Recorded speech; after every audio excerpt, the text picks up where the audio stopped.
Welcome to Knoxville Haas Training Center. Today we're doing a leveling of a VF4 machine, and you are joining a class that's in progress. Actually, there's two classes in here today. We have a customer class, and we also have a service technician class that's going on this week as well. So everyone's joined us in here. The machine we're going to be using is the VF4. As you can see, it doesn't have its sheet metal on it. It's one that we use strictly for training. So the question on the table, especially for you guys, how important is it for your machine to be level? Important? Not important? Very important? Okay. And you guys? Important? Okay. Actually, I think we all know what we're talking about, but it's not that important that the machine actually be level. So let me ask this question. If I took, and this represents our machine here, and let's say that this is in fact level, and I put this machine on an aircraft carrier, will it be level? No, it won't. Might be once in a while, but for the most part it won't. So the next question is, if I take this drawing and I move it 10 degrees, I twist it 10 degrees, have I changed the drawing? Nope. But if I had a level sitting here on x-axis, which is where it normally is when it's sitting on the table, the level's not, the bubble's going to take off on that level if I move this 10 degrees. Everybody agree with that? Okay. But you just said I hadn't changed the drawing any. So apparently, it's not that important that it be level. What is important is that the relationship between Z and X, Z and Y, and X and Y maintains 90 degrees. That's what's important. So the correct way to say it is that I cannot have any twist in my machine. That's what's important. And we are very, very picky here about twist. We're going to, again, you're going to hear me use the word level. We all do. Level is not the correct term. Getting the twist out is the correct term or phrase. We're going to do this in a couple of steps. We are going to rough level, and then we're going to finish level. Please, please, please, for your sake, make this easier. And again, there's 100 ways to do this. I'm not telling you that our way is the only way. But I think as you go through it, you're going to see a little bit of logic in it. So to rough level, we are only going to take weight out of the feet, meaning we're going to let the machine down as we rough level.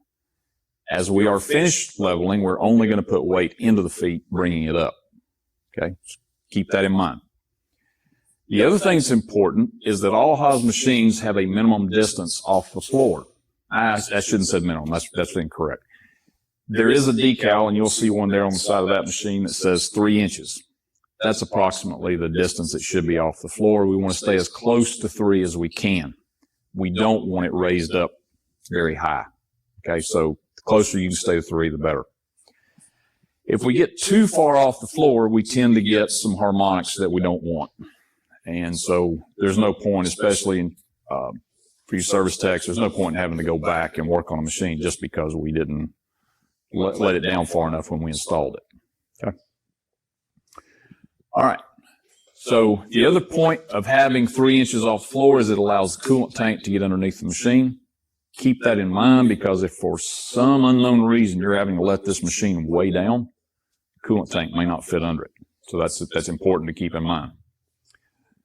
All right. The next thing we want is to have our machine sitting roughly in the middle of travel, both X and Y. We are going to put our level parallel to the y-axis. Okay? Now, before we start too far down this road, I did leave a little part of this out. Haas calls their VF machines a C-frame machine. I have casting that runs this direction, and this direction. So if you're looking at it from the side, it forms a C.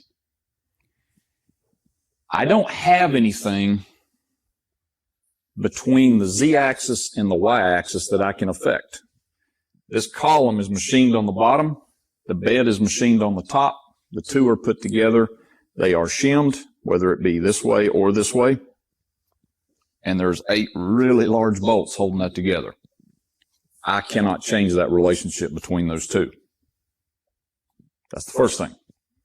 Second thing, I don't have anything underneath the X-axis that I can change its relationship to Y. Now again, we're not talking about a machine that's been crashed here where X and Y are twisted up to one another. That's a whole different conversation. But the one axis that I do have control over is the Y. If you're dealing with a lathe, then it would be Z. It's whatever the axis that sits over the feet is. So in our case, Y sits over the feet, and I have the ability to twist Y up. And that's what we have to make sure that we get out. All right.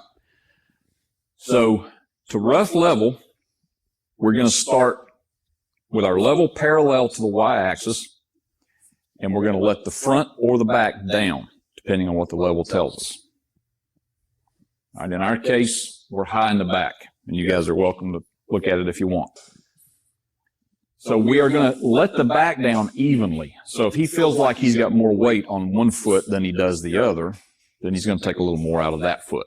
That makes sense? So he's just trying to keep the weight even. You got it, man. Now, the other thing you're going to find, it's easier if one person does it. Okay? Reason for that is he knows what he feels.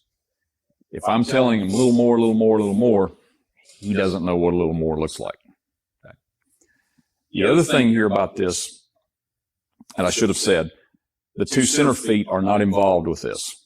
Okay, so they are out. They're completely out of the equation.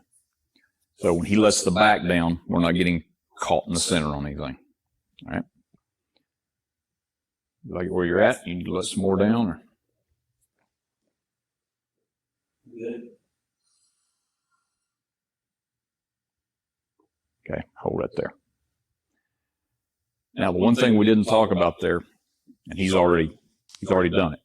Do not, under any circumstances, touch that level while we're doing that rough front to back.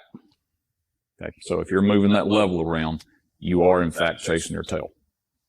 Okay, so leave that level alone. Don't touch it. We touch it one time and one time only, and you just saw him do it. He moved it from parallel to Y to parallel to X. That is the last time we will touch that level. Wherever it is where it is. Don't move it to the side. Don't move it to another rib. Leave it alone. All right. So he's going to go to that side because this side is high. He'll use the back foot and the front foot and let that side of the machine down a little bit.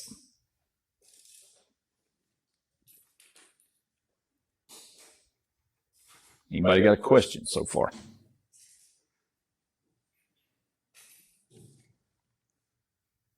We'll talk about the level thing here in a minute, why we only touched it one time and why it's important.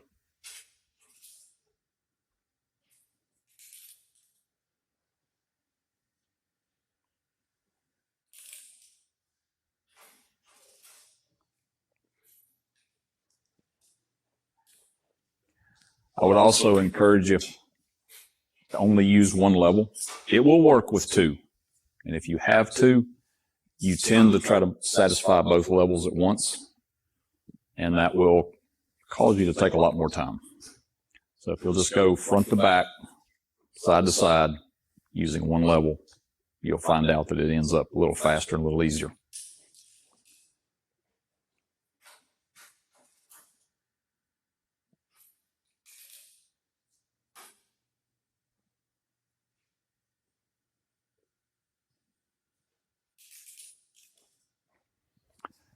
The other thing some of you may have noticed is that he's not using the windows in the bottom of the sheet metal. He's actually going under the machine. Haas changed the casting under there some years ago. You can still use the windows, but we found we get a little more pull by going under. There's a leg of casting that's in the way, and by going under the sheet metal, we can actually move a little further. All right, so he likes where he's at on the rough level. So we leveled front to back, we leveled side to side. Everybody okay with that, or anybody have a question? All right. So at this point, we make the call that we are done with rough leveling. We're going to move to finish level at this point. So in finish level, that means we only add weight to the feet, right? So this is the point where we make that call. Again, we still don't have any center feet. So we're just working with the outside corners. So now we will move y-axis to the front. This is the point where we're taking the twist out of that y-axis.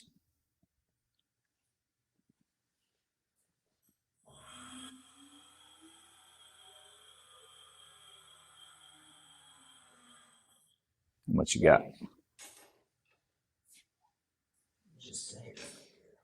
Okay.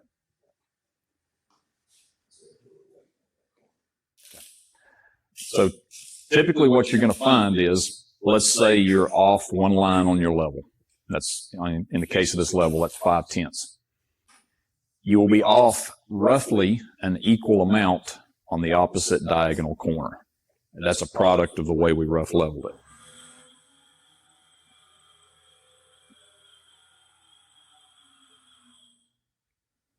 Okay. So because he moved that one back there, we'll probably have to put a little weight in the front as well. We will keep doing this front to back until it reads exactly the same in the back as it does the front. Again, only adding weight. If you go too far, keep going around until you're back up even again. Don't let the weight out of it.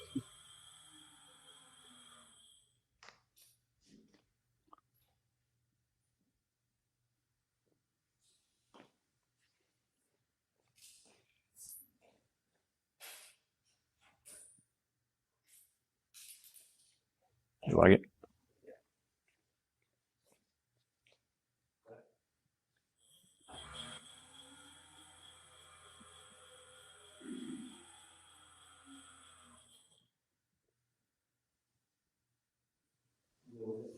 Okay. So he's satisfied that he has no twist.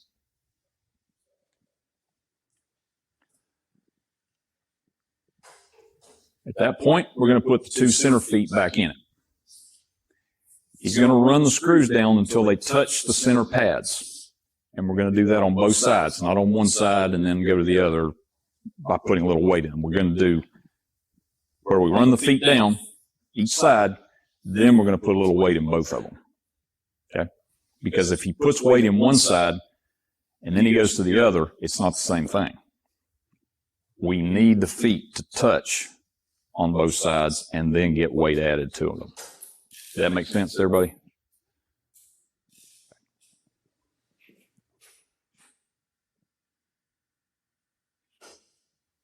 Okay. Typically, you're putting about 10 degrees.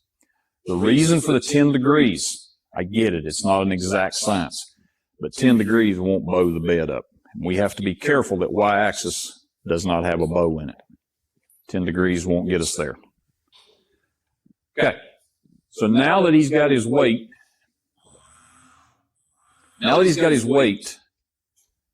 on the two center feet, remember, we've been adding weight to these corners this whole time.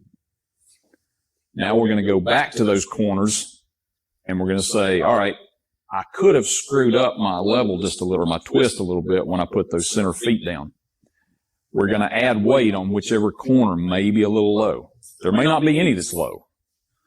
But if he does, then he's going to add weight to that corner, but we're not going to touch the two center feet again. They are done.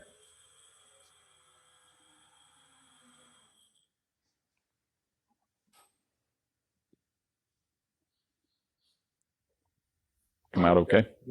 All right. He's been doing this a while, so he's hit the number. Good? All right.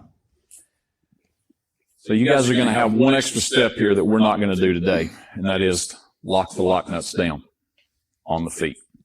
So you're going to hold that foot, take a wrench, lock the lock nut. It doesn't take a ton of torque, just enough to keep that thing from popping loose on you. It is possible that you could move it a little bit. So after you've tightened all of those lock nuts down, come back and check for twist again. If you've got twist in it, you've added a little bit of weight somewhere, then we're just going to, again, raise whichever corner is a little bit low. Still making sense? Okay. The beauty of this is, when we put the 2 center feet down, now we were close with our 10 degrees. But when we raised corners to match those 2 center feet, now we know that the 2 center feet have exactly the correct amount of weight on them because we brought the corners up to it if, in fact, we raised the center too much. Does that make sense to everybody? Okay. So now the question on the table is the machine level? Ish. It's not a bad response. The answer is, we don't know. You will never know if this thing is level. Did anybody see me calibrate this level before we started? Nope. We are picky about our levels. We do check them from time to time, turn them 180 degrees. But the reality of that situation is, it's not really going to matter. I mean, again, it matters from week to week that you check it, but it doesn't matter that your level is perfect every week. This tabletop has a tolerance. The tolerance on that tabletop is 1/1000 over 10 inches, 1/1000 and a half over full travel. That's 3 lines on my level. So, sure, I can take my level out to a metrology lab and have them put it on the stare at pink granite and make sure that it's absolutely dead nut perfect, and I spend all kinds of money having that done, and then I bring it back in here and I set it on a tabletop that only has to be within a thou. So what was the point of all that? Nothing. So back to why we left the level alone. I bet you I get a different reading now, because the tabletop has a tolerance to it. And I will tell you, this table is good. We checked it. This table's probably within 5/10 all over the whole table. And Haas tables typically are good. But the reality here, especially for you guys, are you installing a brand new piece of equipment? Nope. I have a 10-year-old machine that they moved from the other side of the shop over here, and now I have to get it leveled back up. No, you got to get the twist out of it, because where are you going to lay the level? I bet that table's not within spec any longer. It's had vices bolted to it. It's lived a rough life. Whatever the case may be, you start moving this level around, you're going to have all kinds of readings, and you're going to be down here chasing these feet trying to make this level read something that is not consistent enough for you to ever get it right. You'll always end up with a little bit of twist. That's why we leave the level alone. So the question that everybody should be asking is, yeah, but you only rough leveled this way and you never even went back and checked it. Didn't have to. I'm back to sitting on the aircraft carrier again. Does it really matter if that machine is exactly level front to back? Nope. The Z-axis column and the Y-axis bed are fixed. I don't have anything that I can adjust there. Everybody good with that? Okay.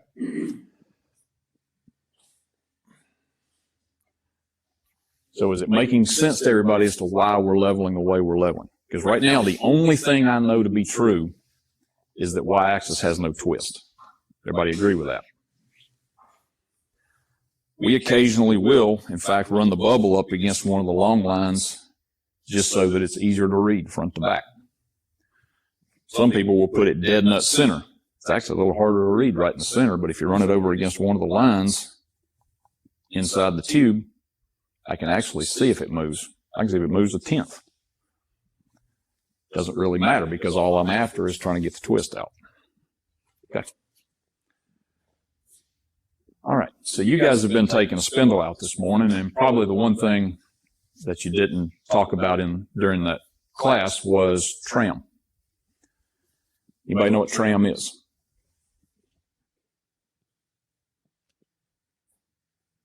Relationship from the spindle to the table. Okay. And you said it. Are you second guessing that now? No? Okay. I am supposed to be within 5/10 on my tram. Table's allowed 1 1/2. Won't. What am I going to tram to? Can't tram to the table. Table's not accurate enough. And even a good table like this one, which has 5/10 on it, that's my full spec. Yikes. I have only one thing that I know to be true, which is I have no twist in Y right now, correct? All right. So the easiest way to check your tram. So let me ask another question then before I do this.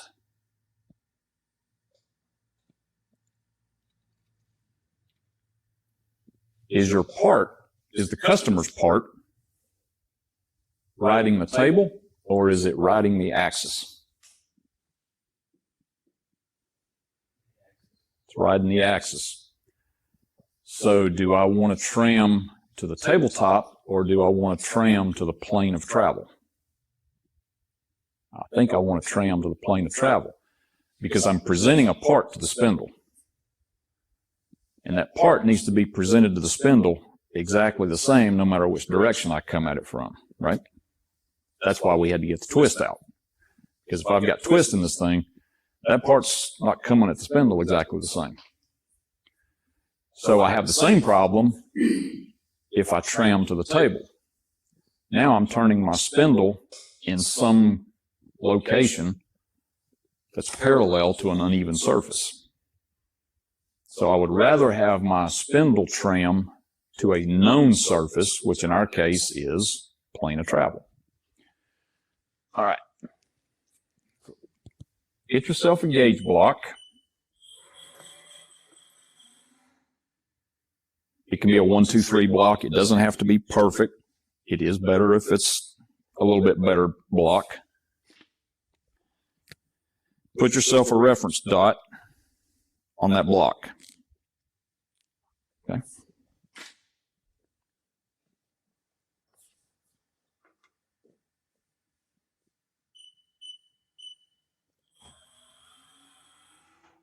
We are going to swing about a 10 to 12 inch circle.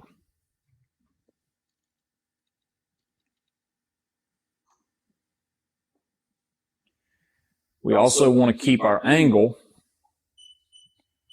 as low as we can get it on that stylus. Everybody know what I mean by that? There actually is a spec on that one. I think for this indicator it's 11.5 degrees. Good luck knowing what 11.5 degrees is. But rule of thumb, keep it as flat as you can keep it.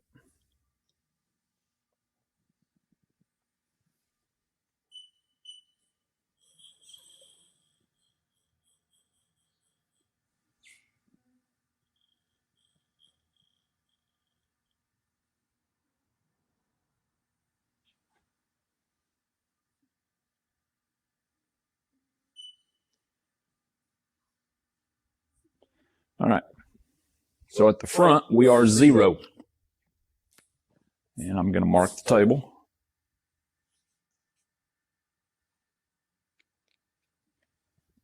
And I'm going to swing my indicator 90 degrees. And then I'm going to hand jog the block back to the indicator.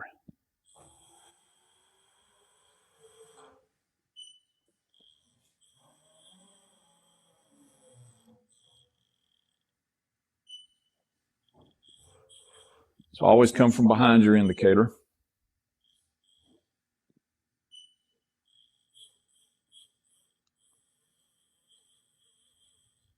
And I'm going to touch the same location right in the dot that I made on that block. And it says we are, it's like -1/10.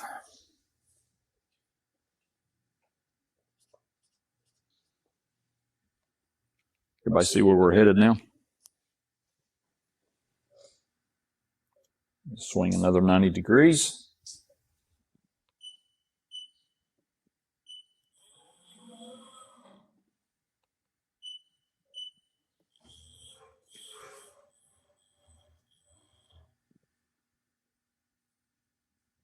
And make sure that you don't touch your indicator.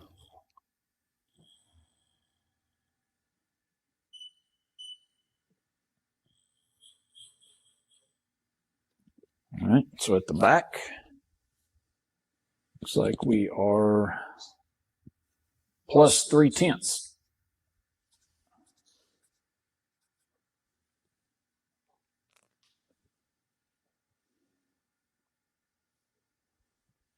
Swing another 90.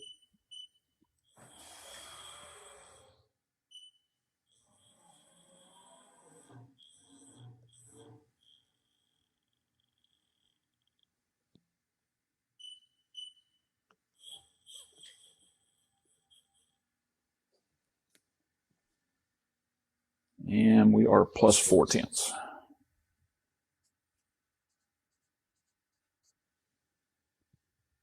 We are allowed 5/10 total indicator reading. I am -1, +4 for a total of 5. So I'm at the maximum I can be at. I would probably fix that a little bit. Okay. Now, one last thing to do here. Always, always, always come back to the front and double check your zero. Because if it's not still 0, then all those numbers don't mean anything. So that is how you take table flatness out of the tram equation, so to speak. So as your part comes through, your spindle is cutting on the same plane, or it's cutting parallel to the axis. We know that to be true now. Does that make sense to all you guys? Okay. Any questions about that? Yes, sir. Aren't we at this point assuming that where the linear guides sit and everything is at perfect level? True. We are. At some point, especially if it's a new machine, you have to trust it. If it's an old machine, it could have been wrecked. Absolutely agree with you. But you got to make the call. I mean, are you carrying a ball bar with you? Are you going to ball bar it to start with and then do this, or ball bar it afterwards to make sure?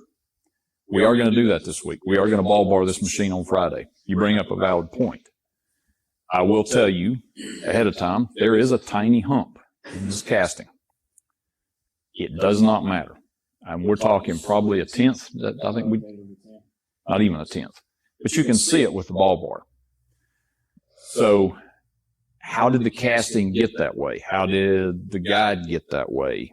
Usually you're going to see that even with what we did when we run that front to back. If that's in there, you're going to see that level bounce on you as you go across that area.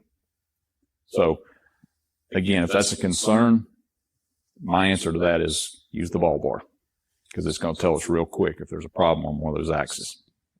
Okay. Anything else? No?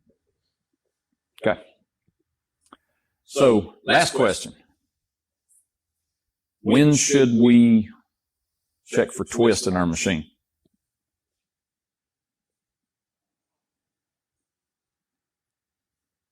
Every 6 months? Every year? I'm a fan of 6 months, but that's me. How about if the machine's sitting over a seam in the concrete? Yikes. Somebody's going to be chasing twist all the time, because the concrete pads are going to move at different rates. I don't know about where y'all are, but here with our good East Tennessee red clay soil, it's not a matter of freezing and thawing out. It's a matter of dry versus wet. The ground tends to swell as we get more humidity. As it dries out, it tends to shrink. And if you're sitting across a seam in the concrete, you will see it really fast. It will happen. And part quality starts to suffer.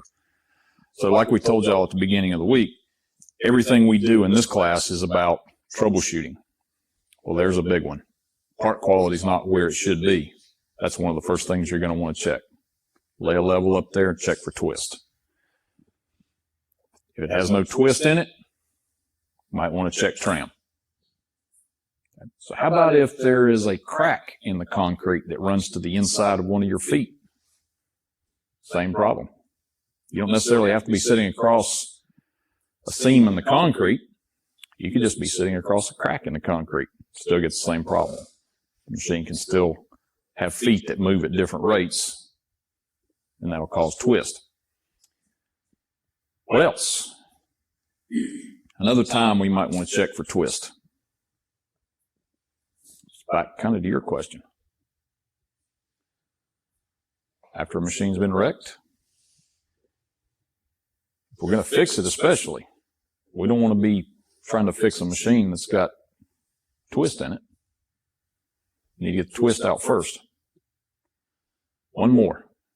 There's probably several more, but there's one more that's really important because you guys have been working on it. How about before you put a spindle in? What are we tramming to? So if I'm going to tram to the plane of travel, heck, even if for some reason I was tramming to the tabletop and I've got twist in the machine, yeah, now my spindle tram is going to be way off. So that one, always remember, and that's the reason we didn't talk about tram while we were doing the spindle with you guys earlier. It's because of it goes back to leveling the machine or getting twist out of the machine. It's got to be out before we check tram. Okay. That makes sense to everybody? Okay. All right.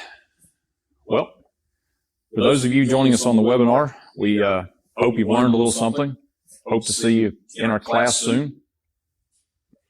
I'll be back in just a few minutes to answer any questions that you have, and hope you join us again soon.